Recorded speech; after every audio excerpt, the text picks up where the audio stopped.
that will be our conversation. Na hizo viatu zako zimeweza. Blinky yako imeweza tafadhali brother. Bana siku hizi tumechange.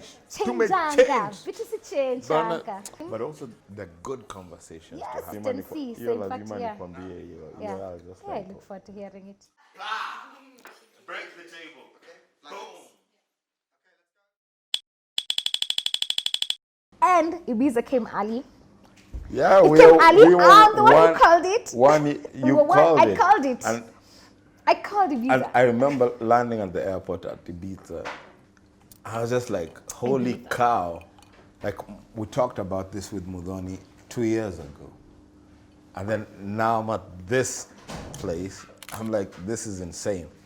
But it's a good reminder, always, even for me to just remind myself that it's possible. Yeah.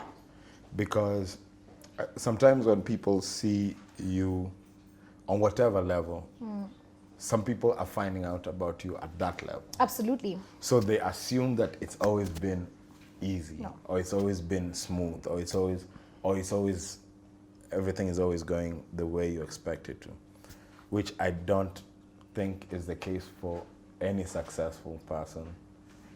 And I remember reading, there was someone who posted this week, that if you see me winning in a couple of areas, just know that there's also parts of my life where I'm not doing so well.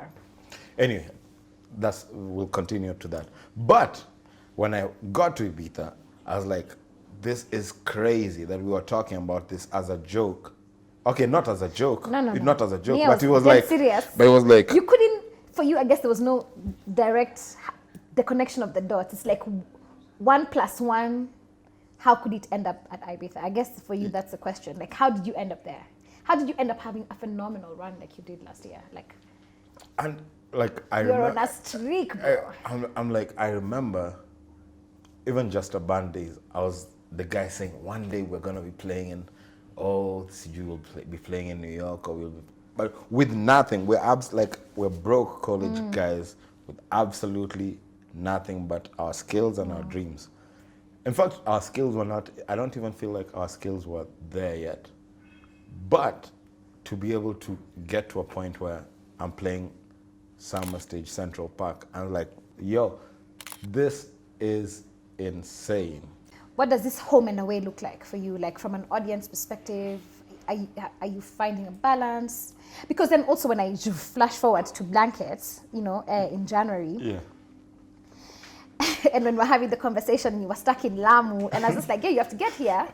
Obviously, we're gonna do the baby. Because it's, I was like, it's Blinky Bill, it's irreplaceable, right? Like how such a big part of the audience came specifically in your name. Like, they bought the summer pass because they're like, Blinky, Nairobi, done. Yes, I'm coming for that.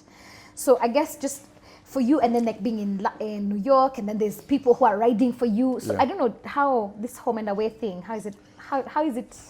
For the longest time, I didn't think that my work had like impact here, or because sometimes people are very specific with what it is that they want to listen to, and I always felt like it's more of the club stuff. But lately, the love is insane. Like I came back from Afropunk, then went to Kilifi.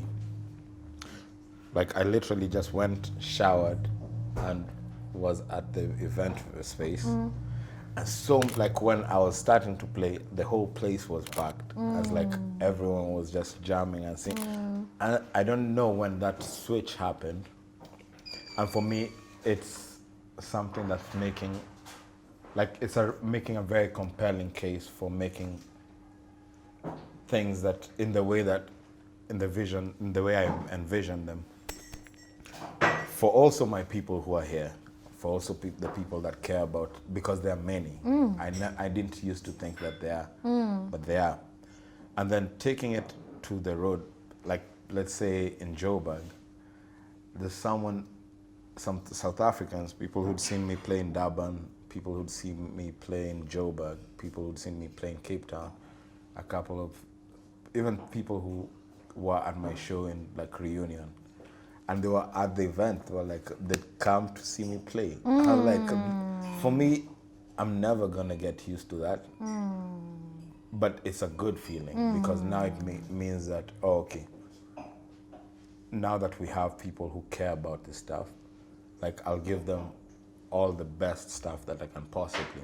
So for me, there's 3 things. The first one is really having collaborators who have a very strong ear and who are not colored. We're not trying to make the music that will work in Kenya. We're trying to make dope music finished, right? Exactly. As a starting point. And at the beginning, I thought that was a weakness because, you know, I was just like you. We spent so many years being told over here how there's nobody for us, right? And this music that you're making, nobody wants to listen to this music, right? So to have collaborators who don't have the same context, so for them they're just like, I don't even know what you're talking about. Us is just trying to make dope music. That's the first one. And the second one is just like leaning on what we hear. So I just feel like East Africa, fundamentally, our sounds, we have some benga, not some, we have a lot of benga. We have hip hop. The home of benga. Right? We have hip hop across the board, right? Arusha, Kenya, like hip hop is a language that we understand. We have reggae, dancehall, and all its derivatives, right? Like Kapuka is a derivative of dancehall. Gengetone is there's the derivatives when you go to Kampala, like the derivatives of reggae dancehall. Then we've always had R&B, so our internal version like Tarab, and then everything else that we picked and sort of internalized. So because the music, I feel like the music from here falls within this spectrum. And this music is globally resounding. I've not really, I feel grateful that I've not had to ask myself, how do I make something that can work in Kenya that can also work abroad? Because it's like the things we listen to in Kenya happen to also work abroad. So I think that's the second thing, right? Just like focusing on the things that come easy to us. Also, just like as East Africans, those are the things that we know very easily, and then just being able to. I like how you say very. Very easily. Very easily, right? There's the East African who's like, I wonder what is happening with dancehall. Of course, you know what is happening. And then I think the third one for me that's been around sort of this sonic thing is just like trusting the intuition, trusting what the music wants to do, and not trying to develop something for a market. It's just like what's authentic, what delivers the story. When I need to sing, when I need to rap, right? And just doing that in a way that's as true to myself as possible. Because I think when you're honest and when you're authentic, you make it possible for somebody else to be honest and authentic.